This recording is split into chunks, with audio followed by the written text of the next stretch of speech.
Hello. Today I wanted to talk a little bit about solo sex magic and what that means to me. And when we think of sex, we think of it as a purely physical act. It has to do with the body. But sex is sacred. Sex is beautiful. And when I practice solo sex magic, what it is it's a connection of your body and your soul.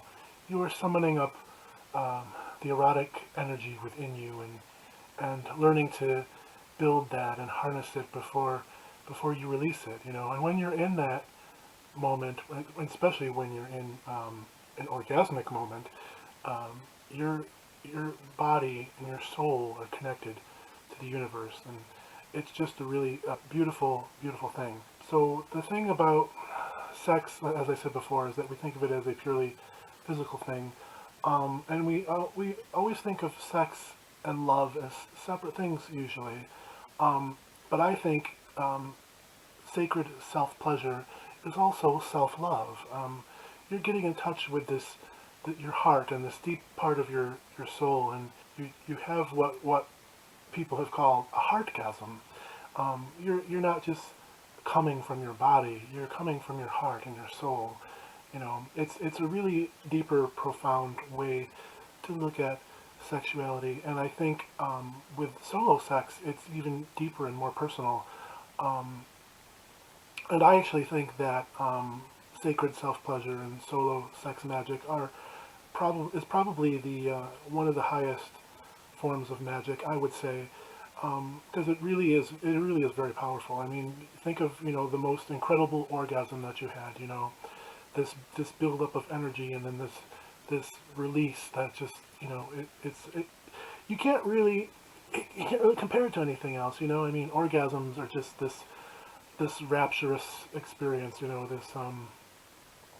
This culmination of energy, and it's just absolutely blissful.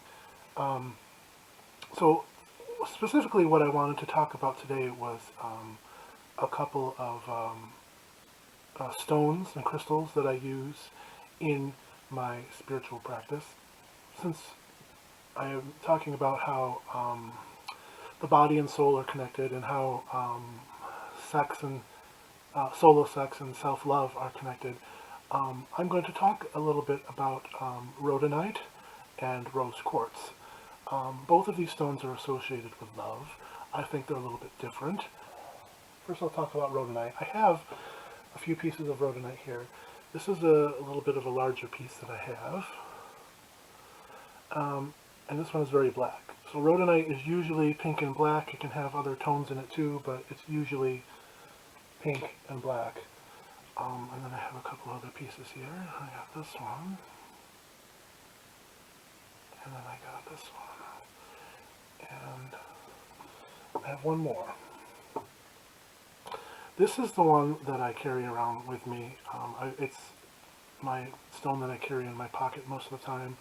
I kind of like to, especially if you see up on top, it's almost sort of half pink and half black, and I sort of like this. I mean, it isn't a perfect balance, but it has more of a balanced feel to me. Um, and then I'll show you the rose quartz that I have. I actually have lots of rose quartz. I have some raw pieces, and I actually have several raw pieces of rose quartz all throughout my room. I have these little hearts, which I also have several of. Rose quartz hearts. And I have a wand. It's sort of like a massage wand. It's got this sort of twisted spiral thing to it. It's also very phallic, but I do have rose quartz phalluses, which I put on my altar with my other crystal phalluses. And I think the energies of rhodonite and rose quartz are a little different. They're both love stones. They're both focused on love energy, um, but I think they're a little different. I think that rose quartz tends to have a softer, sort of this tender, kinder, compassionate energy. You know, it's a little bit softer, but it's still love, and it's still very powerful love. And it definitely has its place in this self-love practice. Um, Rhodonite, on the other hand, um, is usually has a deeper pink color. I mean, these ones aren't not like super pink, but they're still darker than the rose quartz that I have. Um, and they're also black. And rhodonite um, has to do with sort of the centering of the emotions, the sort of grounding of the emotions, and sort of refocusing your heart energy. Both of these stones are connected with the heart chakra. And my rhodonite stone that I carry in my pocket, when I do have it on me, which I have like every day lately, it does ease my anxiety. It makes me feel better. It makes me feel more productive, and I do have this sort of overall self-love and self-care and just feeling fabulous in general. Um, and and as I said, both of these stones are connected with the heart chakra. But I think rhodonite, being pink and black and having this grounding energy, also is connected to the root chakra. It's sort of connecting your heart to the earth, you know, sort of this anchor. Um, and it makes sense. I mean, with other black stones like obsidian and hematite and black tourmaline, they all have this sort of grounding and stabilizing energy, and I think that rhodonite has that too. So so I think that maybe rose quartz is a little bit more into the emotional care, and it's sort of maybe more associated with water, at least for me. And rhodonite has that too, but I think it has this very strong earth energy, um, and it's very powerful and beautiful. Um, and what I like to do with some of my crystals, especially the ones that I use often, is I like to charge them. And how do you charge a stone for um, solo sex magic purposes? Well, I anoint my stones with semen. I mean, semen is very powerful. Seed is life. It is the God force, the vitality within you, and it's the culmination of all that energy that you've built up, and you shoot out. Um, so I do anoint some of my stones with semen, um, and I'll leave them overnight, and then I'll rinse them with water the next day. Um, and I've done that with a few of them. So if you think cum is icky, don't touch my stones, which you shouldn't be doing anyway. But if that deters you from doing so, then then so be it. Um, and I also incense some of my stones, and the rhodonite in particular tends to hold on to a fragrance for a little while. It's very absorbent. I think that the whatever it is, the oxidization or whatever causes the black in it really is very absorbent. And black stones tend to do that anyway. They tend to absorb a lot of energy, which is why they're good for absorbing negativity and sort of, this grounding, balancing aspect. And some of my phalluses, the crystal phalluses, I have charged that way too. Not all of them. I think I did with the rose quartz ones, and I also have a larger. I'll show you this one. This is a crystal quartz phallus. It's pretty big, and I think this one I charged the same way. But I think those are the only ones out of the collection that I have. Solo sex magic is very powerful. As I said, you're summoning up this energy within you, and you're connecting in your body and soul. And I think there's a certain discipline in it too, because we get so caught up in well, men especially, get so caught up in trying to come as fast as you can. We sort of beat off really fast and just try to rub one out. And, I think we all do that. I've done that, and I still do that sometimes.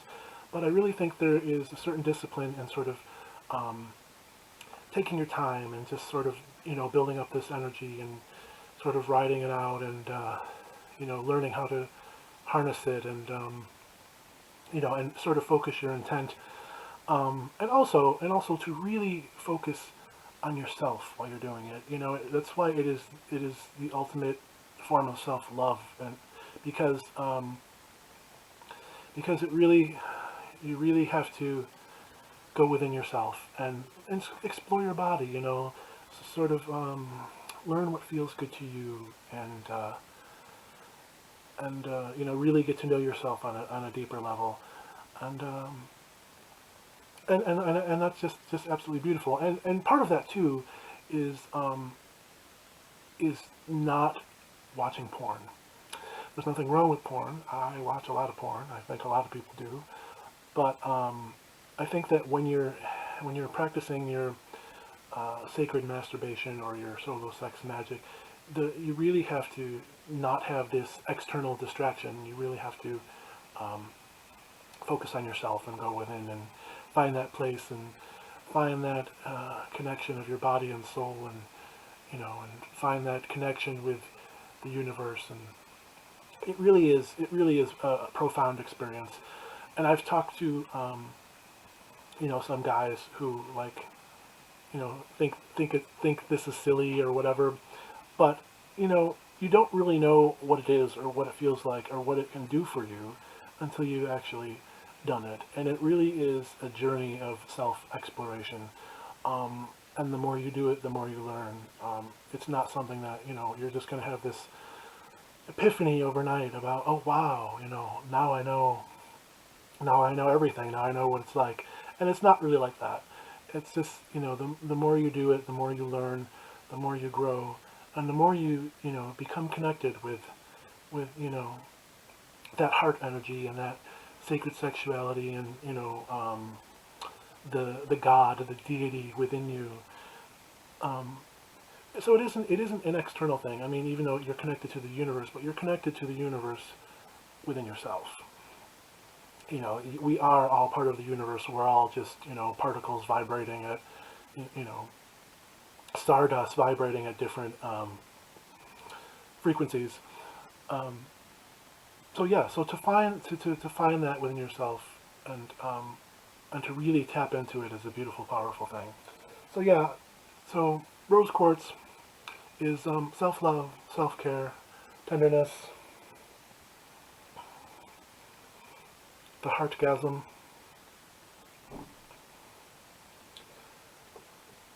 and the rhodonite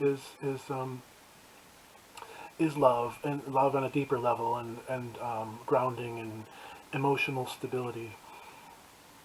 So, and when I use these stones, like for example, either this rose quartz wand or my rhodonite palm stone, what I'll do is, especially with the rhodonite, is while I'm masturbating, I will hold it to my chest and just really feel that heart energy, and I can actually feel it now, this sort of vibration, and it really is this sort of beautiful, calming love energy. And sometimes too, I will use them to stimulate myself. Like maybe I'll rub it against my nipples, which feels wonderful, especially if the stone is cold, which it often is. So you get that sensation. And also when I'm jerking off, to rub it against the penis, especially underneath the base of the penis. It just feels really good. Um, so yeah, so that's how I use rhodonite and rose quartz in my solo sex magic practices. I will talk more about this another time, and find other ways to explore it, other aspects of it in that I use in my spiritual practice. And if you know me and if you've seen my Facebook posts and stuff, like I do talk about this a lot, and I show pictures of my phallic altar and whatnot, which is constantly growing. So yeah, this phallic energy and orgasmic energy is just really beautiful and powerful, and I think that we need to reclaim that. We need to remove the stigma and dirtiness from sex. Although, there's nothing wrong with dirtiness in sex. I mean, you can be a filthy pig. I am. But you know what I mean. Just like the shame, sex shaming is just, it's not okay, and I don't like it. So I would really like to see a more positive exploration of sexuality, and also finding a healthy way to explore that, and finding it within your soul, and really learning to connect your sexuality and your spirituality, because I mean they are one and the same. They are two sides of the same coin. They're very intertwined, and I mean that's why we have tantra in the Hindu tradition. And even like Taoist methods of circulating chi throughout your body and orgasm control and things. So if you're interested in this topic and you want to learn more, you want me to talk about it more, let me know. Leave some comments below, and if there's any particular subject in this area that you'd like to know more about, or would like to hear my perspective on it or my personal practices, let me know. I'm more than happy to talk about this, and hopefully this will grow. I mean, that's what I aim for, is things to grow. So thank you for being a part of this, and go love yourself. If you can't love yourself, how in the hell are you gonna love anyone else?